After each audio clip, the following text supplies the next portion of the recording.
think that's leaking. In this video, we'll talk a little bit about replacing some worn out hydraulic hoses, adding a couple types of protection to our hydraulic hoses, and then we'll measure the front loader pressure on this all original 1100 hour Kubota B7500 and see how it compares to the factory spec. So I'll start by doing just the damaged lines on this. You can see it's chafed through right there, and I suppose this is my fault for not noticing that they were doing this earlier. I should have went and added some kind of guard, because even if you follow this back, look where it's chafing through on the frame here too. This machine's got about 1130 hours on it. Now I'm gonna pop this off and see what the hydraulic hose shop wants to charge versus the OEM Kubota one. But it's of course a great idea to pressure wash everything off before you go removing lines, because you really don't want to get any of that stuff inside of the hydraulic system. So I'm gonna go ahead and do that. Not perfectly spotless, but that looks a whole lot better.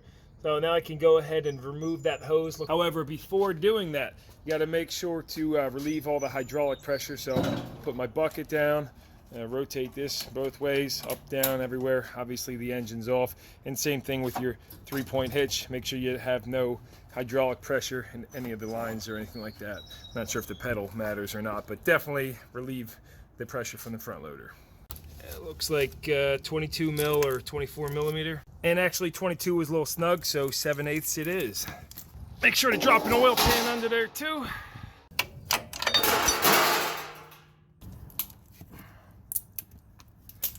And then on the top, it's got 11/16 up here. Once I cracked that top loose, quite a bit of oil came out of there. Quick note, obviously if you're doing one line, not a big deal, but if you're taking multiple lines off, make sure to take a paint marker and mark what's what so you don't get confused, or shoot a little video of it. Crow's foot for the win, baby. I get that. Ended up coming down here to Ale Hydraulic Machinery Co. in Bristol. Great group of guys, and had the one line that was completely blown out made. However, I was just looking up before I left the prices on Messiks.com, and these are only like 23 bucks a piece for these other lines, and he actually wanted more like 50 or 60 a piece for them. So I think for the other ones that haven't started leaking yet, since I don't have any jobs lined up for the tractor, I'm going to just order those online. Now he did point out to me the hose they use is a lot higher pressure rating, 4785 psi, and these only said 2500 psi. So he said these should last a lot longer, and that was what the price difference was. Decided I'll change the transmission oil and filters at the same time, since I'm a little overdue on that. You can see I did that back at 464 hours. So just to give you a rundown on what to do, they say the capacity in the book is 3.3 gallons, and you only want to use Kubota UDT, because I've heard horror stories of using other fluids in these. Anyway, get yourself a big drain pan, because quite a bit of oil comes out of this. And you start by coming up front. You have a 14 millimeter drain right there, and come over to the rear cases, and in front of your mid PTO you'll have a drain, 17 millimeter, and then the third drain on the left rear of your gear case right there. Now drain all those and pop the oil filter off the left side and thread a new one on. You got to make sure to clean this real good. Don't let any of that dirt and sludge get in there. Then on the right side you'll have what's called a suction filter. It says right on their suction filter, so I guess the other one's a outlet filter. And boom, so thread that, and when you take that one off, behind it you're gonna have this hose that goes right on there. Again, I'm gonna make sure to clean this. I really should have cleaned this off a lot better before I took these off, to be honest with you, but whatever, I didn't. In there is gonna be your suction screen, and so you want to clean this out, and you can see mine has quite a bit of shavings on there. And get this cleaned up real good and put it back on. So once you get the two filters, the strainer cleaned, make sure you clean those O-rings on the strainer too. All three drain plugs tight. You then come to the back, and your fill is going to be in this plug right here. I'll let you know how much it takes when I fill it back up. All right, a couple days later here, I got the rest of my parts I needed, and here's what I've decided on. I'm replacing a total of 9 hoses, because I decided to take some preventative maintenance, and I'm also going to be putting protective sleeving over all of them. Because what happens to these, not only do they chafe together or on the frame, but the sun rots the outside, and then when the steel braiding is exposed, it starts to rust, and well, the hose blows out.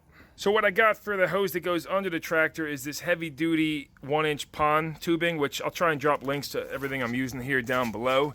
And that has great protection with that on there. I got a heavy duty hose clamp on the top too, and where it goes down below the tractor, I've zip tied it to the frame. But for something going underneath the tractor where I've had branches and sticks and sharp things come up under here and it's rubbing against the frame real hard, I feel like this is just a little bit heavier duty and gonna last a lot longer. Of course, that's not gonna be practical for the smaller hoses.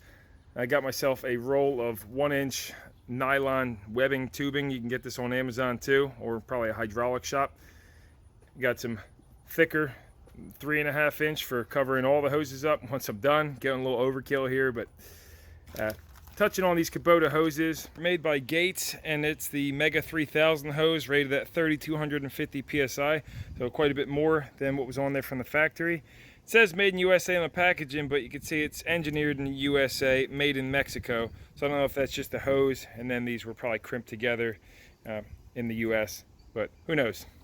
So I found the best way to cover these hoses up is measure it out to be a little bit longer than the actual hose, because otherwise you end up with something looking like this, where it's just a little tight on there versus kind of scrunched up, and I think that's just better to have it loose on there, make them a little bit longer.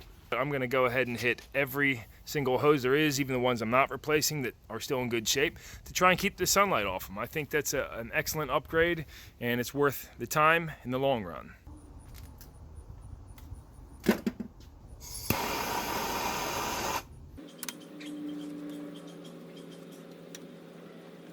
On the loader hoses, I did have to swap over the ISOB hydraulic couplers. Easy peasy though on that.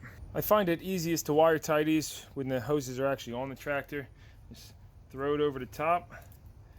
And I'm sure this isn't the proper way to do this, but this is the way I'm doing it. Wrap it over like so.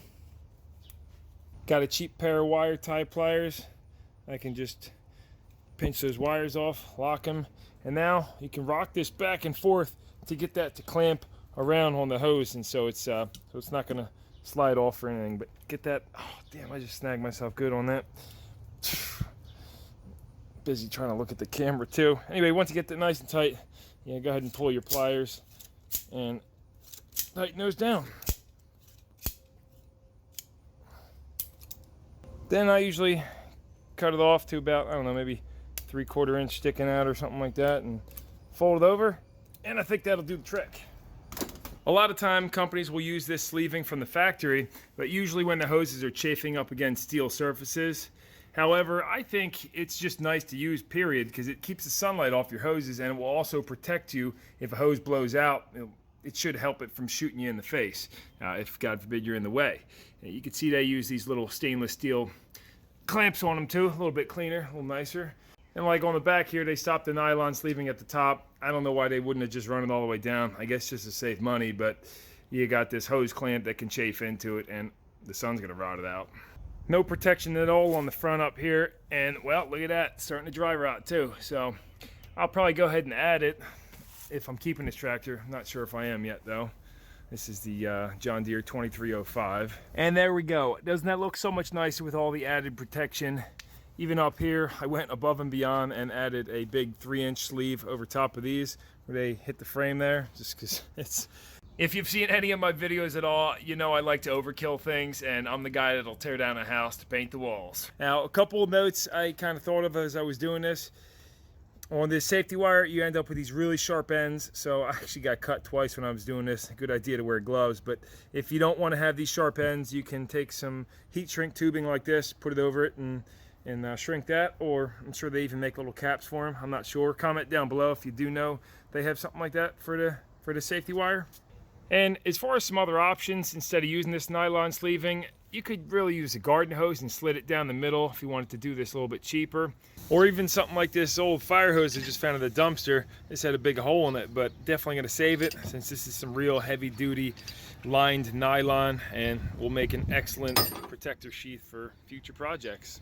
They also sell a little bit more expensive stuff that comes flat and it has Velcro on each side. So if you don't want to have to remove your hoses and disrupt the hydraulic system, you can just wrap it around the hose and use it. It's got like hook and loop Velcro on it.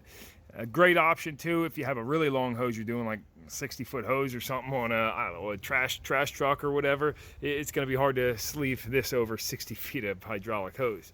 That being said, I'm very happy with the nylon webbing I chose, and let me get this filled up with some hydraulic fluid and we'll fire it up, check the pressure. Make sure to clean real good around that cap before you go removing it so contaminants don't get in there. With the first 2.5 gallons in, it's up to the top level on the dipstick, so I'm gonna fire it up now and let that fluid cycle through.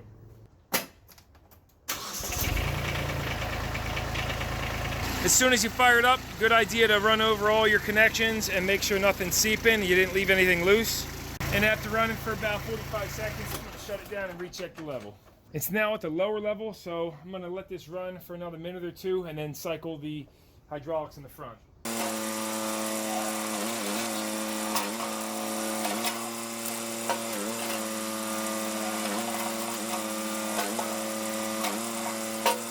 I'll cycle the 3-point up and down, and then leave it in a down position and shut the tractor off. I've always been told to leave the implement lowered when you check the hydraulic level, although I never did research to see if that's accurate. But now checking the level, it's still on the bottom, so I'm going to top it off a little bit. All right, and with that, she's up to level. It did take, I'd say, just about 3.3 gallons like the manual said. So let me warm this thing up now and we'll check the pressure. In case I wasn't clear, before you go driving this around and putting load on everything, make sure to run this for a while, get it up to operating temperature, and you want to get all the air bubbles out of that hydraulic oil in there. All right, power to the front loader comes from this hydraulic block on the right side of the tractor. And reading in this book, it actually does not have a relief valve on it. So I believe the pressure is set from the relief valve on the implement control system. And its rated pressure is 1920 to 1991 psi. Now with this brake pressure gauge on here, let's see what it is at idle. Right about, actually 2000 psi, so that's pretty good. And then if we raise it up to 2000 RPM, see what we got. And that's just a hair over 2000. Let's see what full PTO speed is.